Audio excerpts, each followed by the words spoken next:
The autumn breeze rustled through Central Park as Alexander Montgomery loosened his designer tie, feeling suffocated after another tense board meeting. At 38, he had everything money could buy: a penthouse overlooking the city, a fleet of luxury cars, and a company worth billions. Yet today, something felt off. Instead of heading straight to his waiting car, Alex found himself walking through the park. The sound of children's laughter caught his attention, drawing him toward a bustling playground. He usually avoided such places, viewing them as noisy distractions from the business world he dominated. But then he saw them, two little boys, identical down to their matching blue sweaters, playing on the swings. One was trying to go higher than the other, while his brother cheered him on. Something about their features made Alex's heart skip a beat. The shape of their eyes, the curve of their smiles, the way they scrunched their noses when laughing. It was like looking at his childhood photos. "Hiya, Ethan," one boy called to his brother. "I bet you can't beat my record." Alex stood frozen, unable to look away. The boys couldn't be more than 6 years old. Their dark hair caught the sunlight as they played, completely unaware of the wealthy stranger watching them with growing amazement. A woman's voice called out, "Lucas, Ethan, time for your snack." The sound made Alex's world tilt on its axis. He knew that voice, had dreamed about it for 7 years. Rebecca Chen approached the playground carrying a small cooler bag. She looked different from his memories. Her long black hair was shorter now, and she wore simple jeans and a comfortable sweater instead of the artistic outfits she once favored. But her smile, the one that had once made his heart race in college, was exactly the same. She noticed him before the boys did. The color drained from her face, and the cooler bag slipped from her fingers, landing with a soft thud on the ground. Their eyes met across the playground, and 7 years of carefully buried memories came flooding back. "Mama, look how high I can go," Ethan called out, oblivious to the tension building between the adults. Rebecca stood rooted to the spot, her hands trembling slightly as she tried to form words. The twins finally noticed the stranger and slowed their swings, curious about the man in the expensive suit who looked so much like them. "Alex," Rebecca whispered, barely audible over the park's ambient noise. I didn't expect to see you here."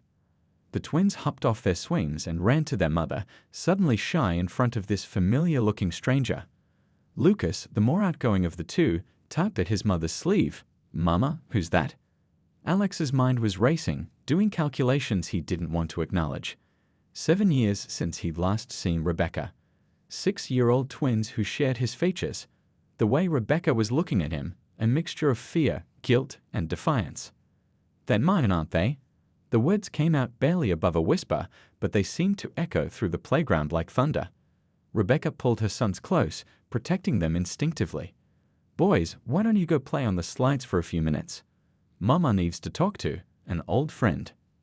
As the twins reluctantly headed for the playground equipment, occasionally glancing back with undisguised curiosity, Alex and Rebecca stood facing each other. The autumn wind picked up, carrying distant sirens and the rustle of fallen leaves, while their shared past hung heavy in the air between them. Alex loosened his tie further, feeling like he couldn't breathe. "Why?" was all he could manage to say, his voice rough with emotion. Rebecca looked at their sons, playing on the slides, then back at Alex. "It's a long story," she said softly, "and this isn't the place to tell it." The sounds of the city faded into the background as Alex watched his newly discovered sons play, their laughter echoing across the playground. In that moment, his empire, his wealth, his power, none of it seemed to matter. His whole world had just shifted on its axis, and nothing would ever be the same again. The cozy coffee shop on the corner was nearly empty as evening approached. Rebecca wrapped her hands around her untouched cup of tea, while Alex sat across from her, his expensive suit looking out of place among the worn leather chairs and vintage posters. Through the window, they could see the twins playing under the watchful eye of their regular babysitter on a nearby bench. "I found out I was pregnant 2 weeks after you chose the company," Rebecca began, her voice steady despite her trembling hands. "I went to your office, but your father's secretary said you were in Hong Kong closing the merger deal." Alex remembered that month well, endless meetings, contracts, and his father's approving nods as he sacrificed everything for Montgomery Industries. "You could have called," he said, but the words sounded hollow even to him. "Called? Rebecca gave a soft, sad laugh. Alex, you changed your number. Your emails bounced back. Your father made it very clear that you've made your choice. She paused, watching their sons through the window.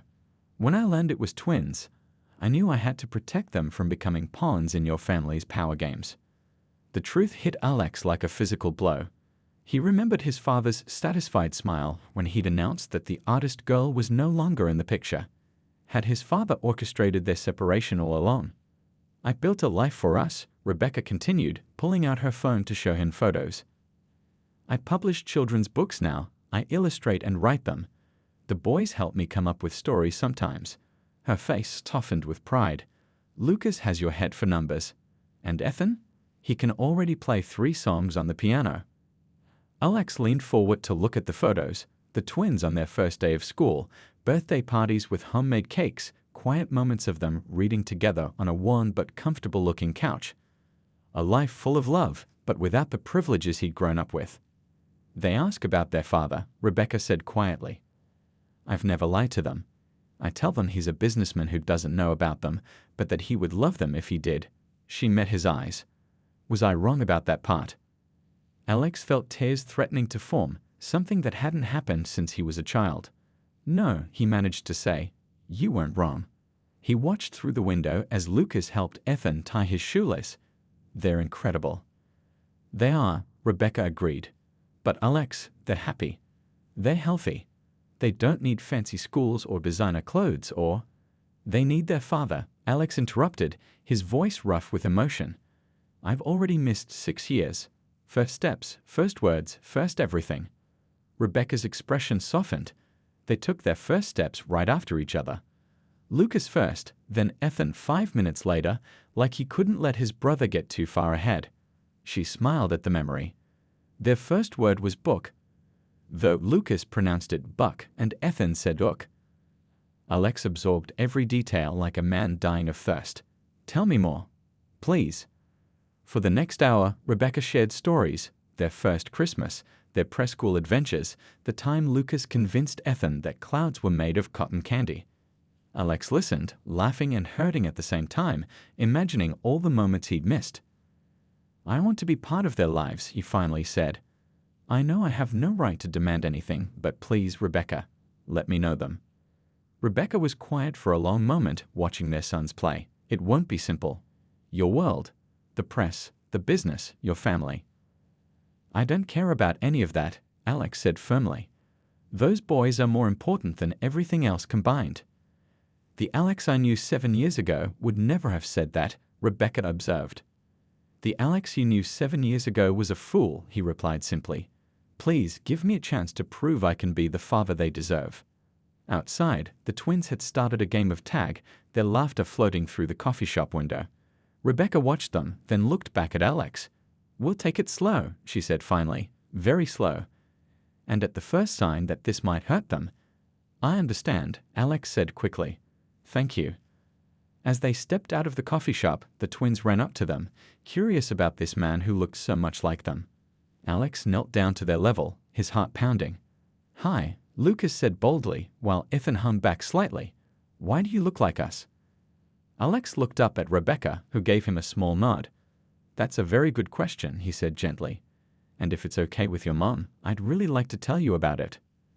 The setting sun painted the sky in soft oranges and pinks as a new chapter began for all of them, one that none of them could have imagined when the day started. Alex stared at his reflection in his penthouse windows, his coffee growing cold in his hands. The city lights twinkled below, but his mind was filled with images of 2 little boys who shared his eyes and smile. It had been 3 days since the playground encounter that changed everything, and sleep had become a distant memory. His phone buzzed with another message from his assistant. The board wanted an emergency meeting. Of course they did. The news had broken that morning. Montgomery Industries CEO's secret family revealed. The photo some sneaky photographer had captured showed him kneeling beside the twins in front of the coffee shop. The boys' faces were thankfully blurred, but the resemblance was unmistakable. A soft knock at his door pulled him from his thoughts. Mrs. Liu, his housekeeper of 10 years, entered with concern etched on her kind face. Sir, your brother is here. Before Alex could respond, his younger brother David burst in, waving a tablet with the news headline. "Are you trying to destroy everything we've built? Father is having a meltdown." Alex set down his coffee cup carefully. "They're my sons, David, my children. Your nephews." "Nephews?" David laughed harshly. "Some artist's kids she never told you about. How convenient, now that we're about to expand into Asia." "Don't." Alex's voice carried a warning. "Don't talk about them like that." Meanwhile, across town, Rebecca was dealing with her own chaos. She closed her laptop, shutting out the flood of messages from publishers and reporters. The twins were at school, and she'd already received 3 calls from the principal about photographers trying to get onto school grounds. Her phone rang again. "Alex." "The security team will be there in 20 minutes, he said without preamble. "They'll escort the boys home safely." "This is exactly what I was afraid of," Rebecca sighed, rubbing her temples. "Their normal life." "I know," Alex said softly. "I'm sorry. But I promise I'll fix this." At school, Lucas and Ethan sat in the library during recess, whispering together as they often did when trying to solve a mystery. "So he's really our dad?" Lucas asked, sketching a family tree in his notebook. "That's what Mom said," Ethan replied, adding a book to his brother's drawing. "He looks like us, but why wasn't he here before?" "Maybe he was lost," Lucas suggested. "Like in that story Mom wrote about the penguin finding his way home." The boys' thoughtful discussion was interrupted by their teacher, Mrs. Chen, no relation to Rebecca, who ushered them to the principal's office where 2 men in suits waited to drive them home. "Cool," Lucas exclaimed. "We get a fancy car like in the movies." Back at their modest apartment, Rebecca watched her sons do their homework at the kitchen table, trying to maintain their routine despite the reporters camped outside. A knock at the door made her tense, but it was just Alex, looking exhausted in a rumpled suit. "Daddy." Lucas called out, the words still new and exciting on his tongue. He ran to Alex, while Ethan approached more slowly, shy but curious. Alex's tired face transformed as he hugged them. "Hey guys, what are you working on?" "Math," Lucas said proudly. "I can do multiplication now." "He's really good at it," Ethan added, defending his brother even though no one had questioned it. Rebecca watched as Alex sat down between them, helping Lucas with his times tables and listening to Ethan explain his science homework about plants. For a moment, it looked so natural, like he'd been there all along. Later, after the twins were asleep, Alex and Rebecca sat at the kitchen table. "The board wants me to deny everything," he said quietly, "to protect the company's image." Rebecca's hands clenched around her tea mug.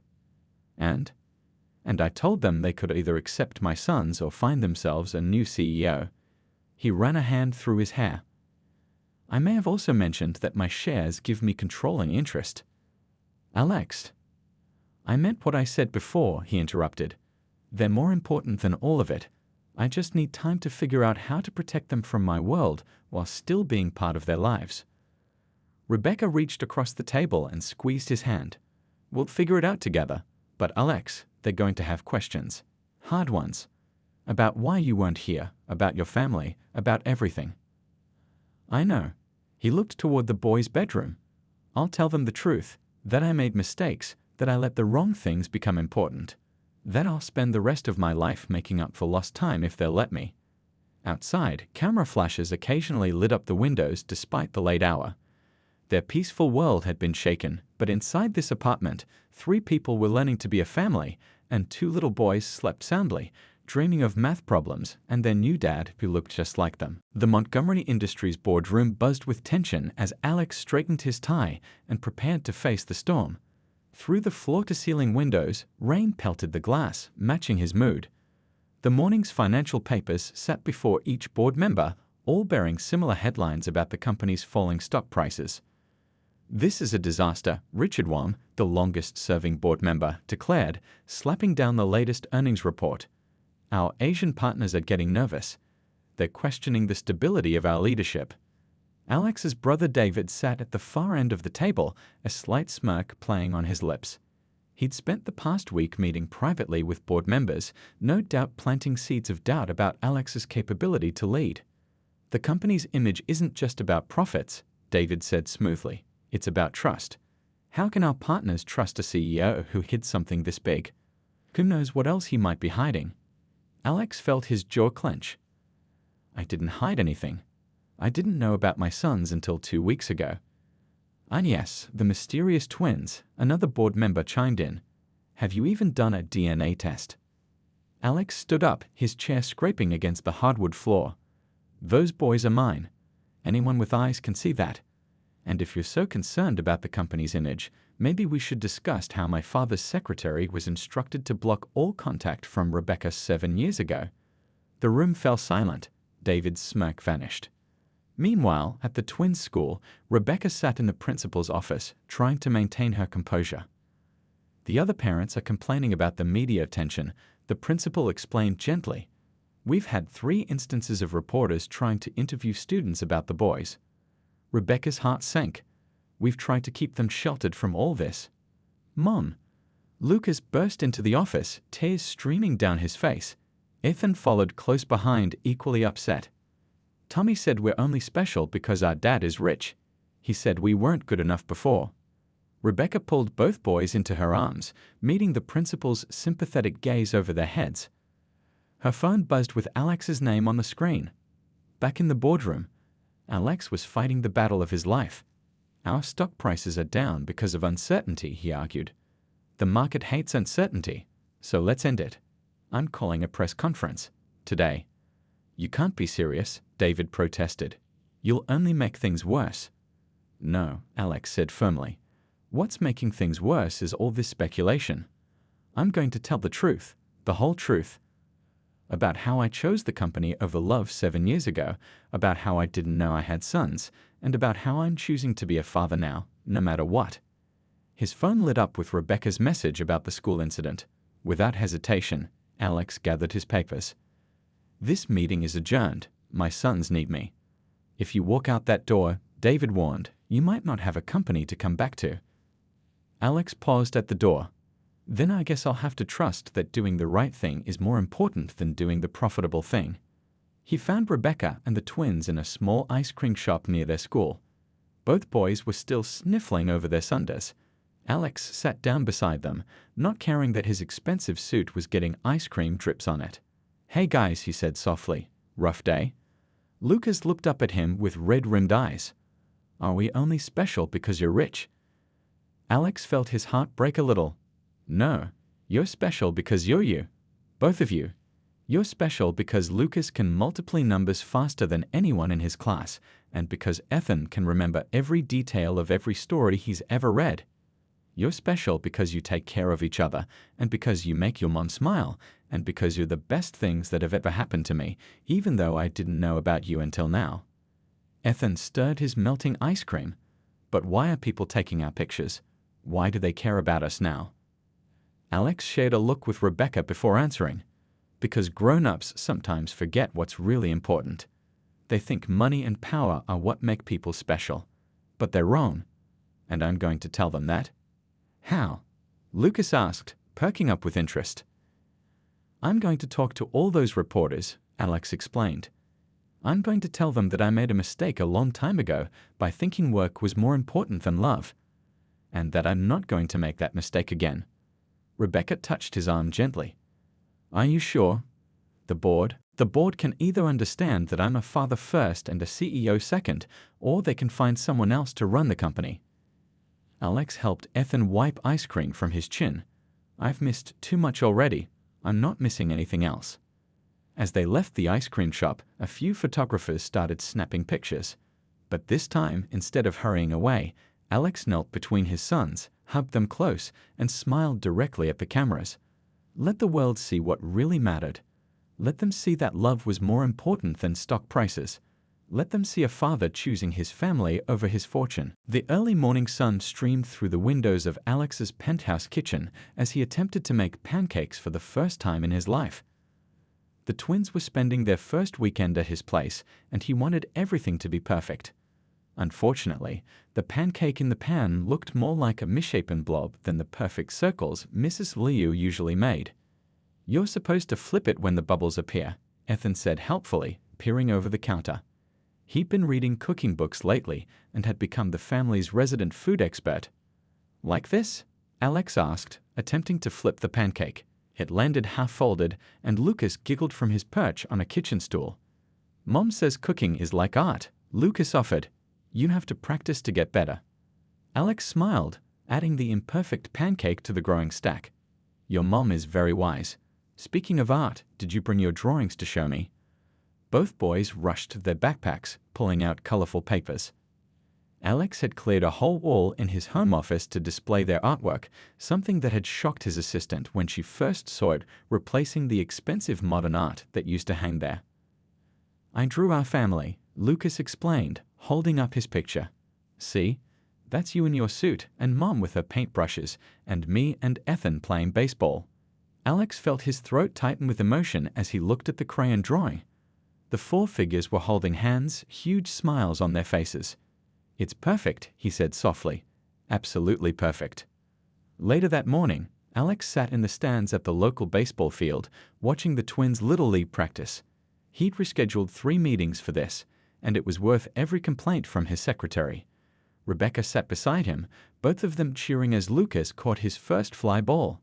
He's been practicing that catch for weeks, Rebecca said proudly. And look at Ethan, he's finally not afraid of the ball anymore. Alex watched as Ethan stepped up to bat, his face set in determination. They're amazing, he said. How did I get so lucky? Rebecca smiled. You showed up. When you found out about them, you showed up. That's what matters now.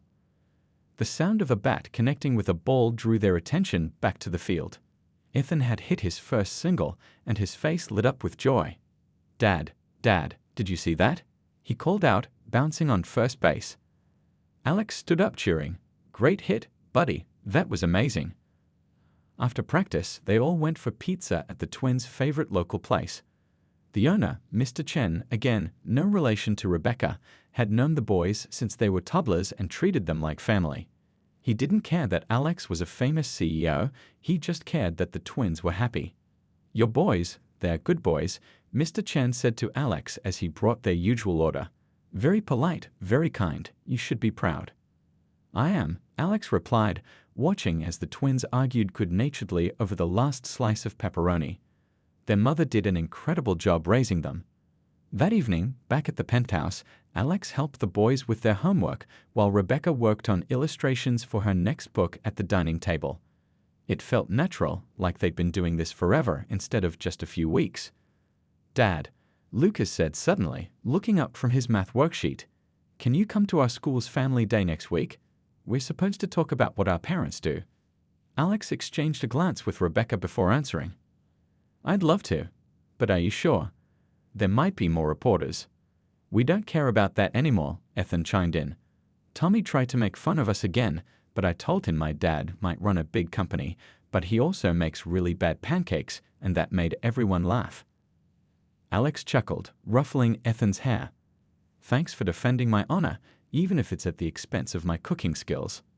Besides, Lucas added, you're not just a CEO anymore. You're our dad.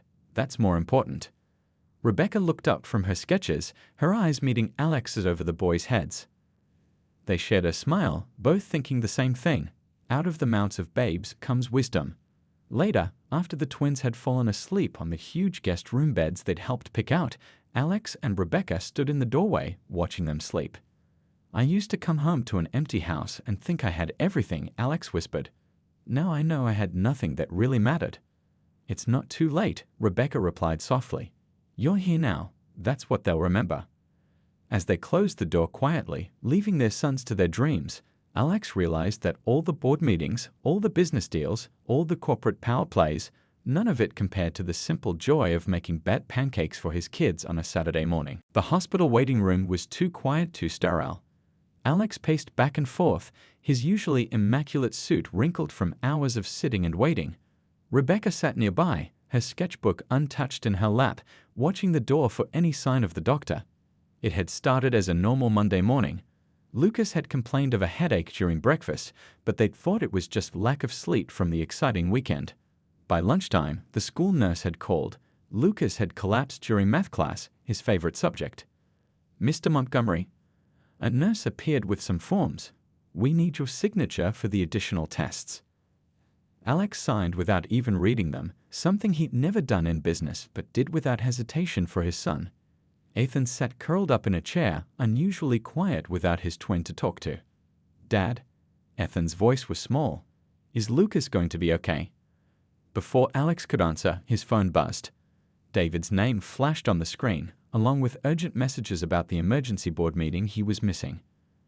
The hostile takeover attempt his brother had been planning was happening now, when Alex couldn't leave his son's side. "Your company needs you," Rebecca said softly, seeing the messages. "You should go."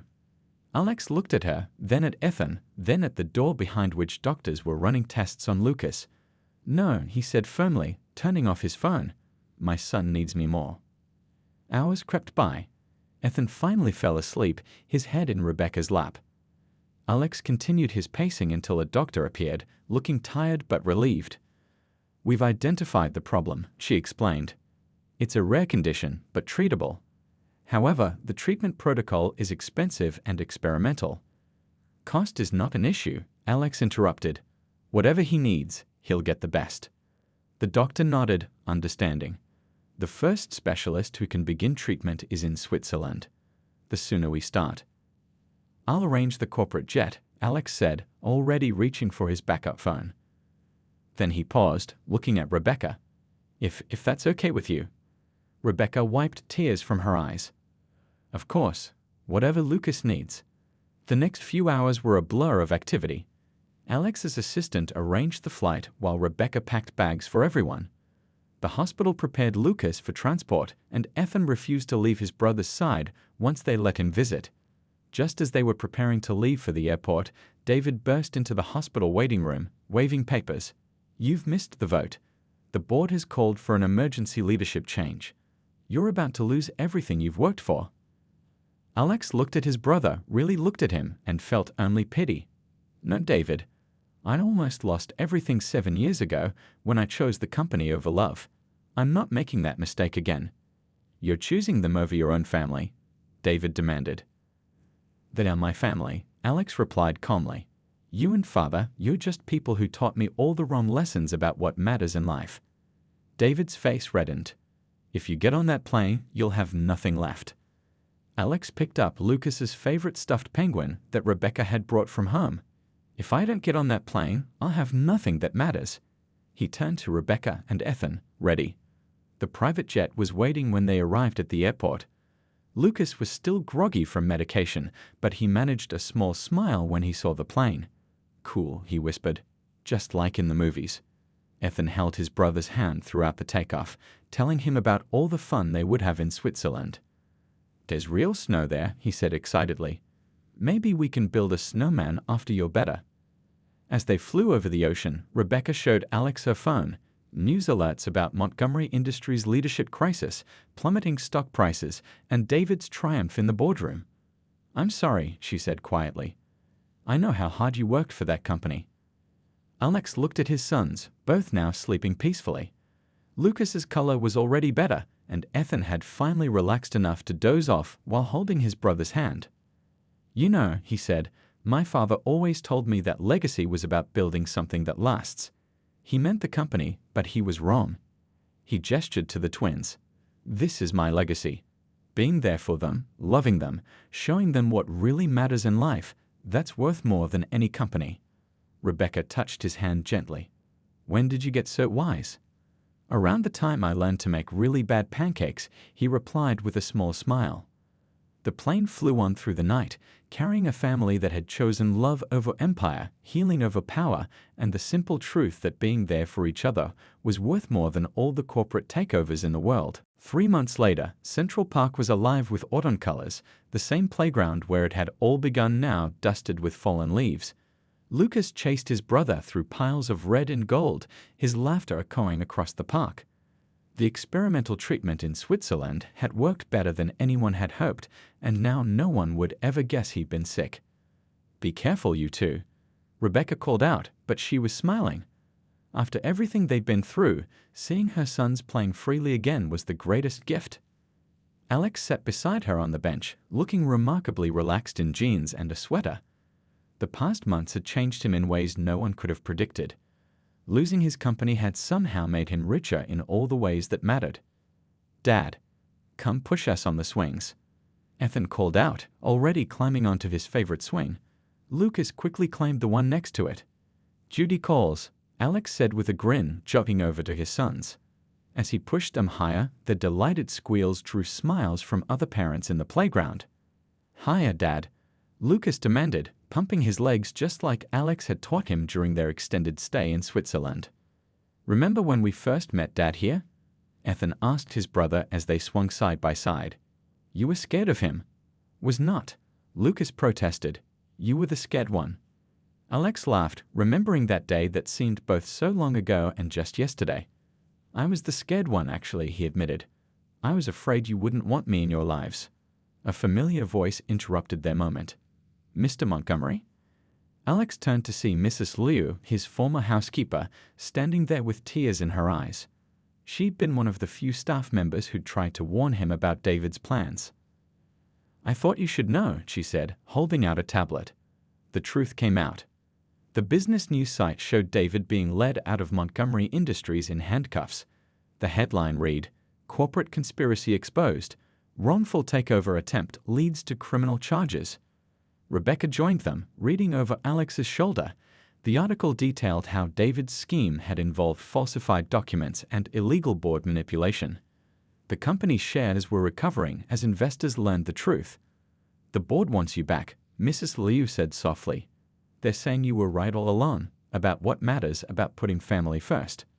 The twins had stopped swinging, watching their father's face carefully. Are you going back to your big office, Dad? Lucas asked, his voice small. Alex knelt down between his son's swings. Only if you both agree. And only if we do it differently this time. What do you mean? Ethan asked. Well, Alex said thoughtfully, I was thinking we could turn that stuffy waiting room into a homework space, and maybe add some of your mom's illustrations to the walls. Make it a place where family belongs. Could we visit you after school? Lucas asked excitedly. Better than that, Alex replied. I was thinking your mom could move her studio into the empty office next door. That way, we could all be together more often. Rebecca's eyes widened in surprise. Alex. He stood up, taking her hands in his. I know it's not the most traditional sit-up, but when has our family ever been traditional? The company needs rebuilding, but this time with the right priorities. What do you say? The twins jumped off their swings, bouncing with excitement. Said yes, Mom, they chorused. Rebecca looked at her son's hopeful faces, then back at Alex. You're really serious about this? About making our family work while building something better than before? Absolutely. He reached into his pocket and pulled out a small box. In fact, I was planning to do this a bit more privately, but... He got down on one knee, right there in the playground where their story had begun. The twins gasped in delight as he opened the box to reveal a simple but elegant ring. Rebecca Chen, you gave me the greatest gifts in the world when you raised our sons to be such amazing people. You taught me what really matters in life. Will you marry me and help me make sure I never forget those lessons again? The boys held their breath, watching their mother's face. Other families in the playground had stopped to watch, drawn in by the moment. Rebecca wiped happy tears from her eyes. You know this means you'll have to learn to make better pancakes, right?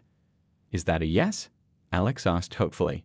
Yes, she laughed. Yes to all of it. The twins erupted in cheers, tackling both their parents in a group hug that sent them all tumbling into a pile of autumn leaves.